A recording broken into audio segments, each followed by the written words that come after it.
Méditation du 22 juillet. Espoir rebelle. Heureux ceux qui pleurent, car ils seront consolés. Matthieu 5, le verset 4. Aussi étrange que cela puisse paraître, les prières de lamentation sont un acte d'espoir. Se lamenter en présence de Dieu, c'est faire exactement le contraire de céder au pessimisme. Se lamenter, c'est croire qu'à un moment donné, et d'une manière ou d'une autre, nous serons consolés. Se lamenter, c'est laisser le cœur ouvert et réceptif plutôt que de le pétrifier et de l'enfermer à double tour. C'est pourquoi de nombreuses complaintes, mais pas toutes, se terminent par des louanges. De nombreuses plaintes se terminent par une courte phrase qui, sans apporter de réponse à tous les pourquoi, redirige le flux d'émotions vers le ciel. Par exemple, dans le psaume 13, David commence sa prière en disant « Jusqu'à quand, Éternel, m'oublieras-tu sans cesse? Jusqu'à quand me cacheras-tu ta face? Jusqu'à quand aurai-je des soucis dans mon âme et chaque jour du chagrin dans mon cœur? Jusqu'à quand mon ennemi s'élèvera-t-il contre moi ?» Au verset 2 à 3. Cependant, après avoir déversé son angoisse sur Dieu, David conclut ce même psaume en disant « Mais moi, j'ai confiance en ta bonté. Mon cœur est dans l'allégresse à cause de ton salut. Je chanterai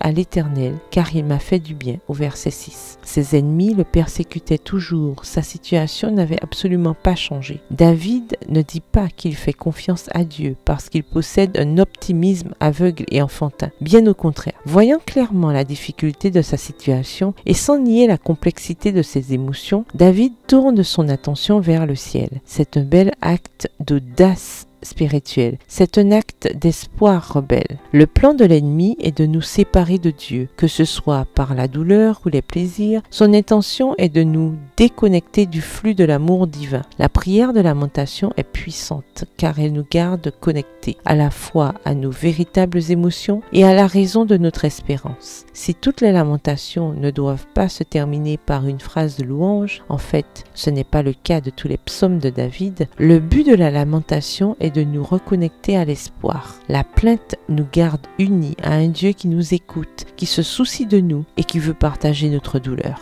Prière, Seigneur, je te remercie de me permettre de te parler avec franchise et clarté. Savoir que tu veux connaître mes émotions les plus sombres et les plus difficiles me touche et me donne de l'espoir. Tu es vraiment le Dieu qui me voit. Amen. Bonne journée, que l'Éternel vous bénisse.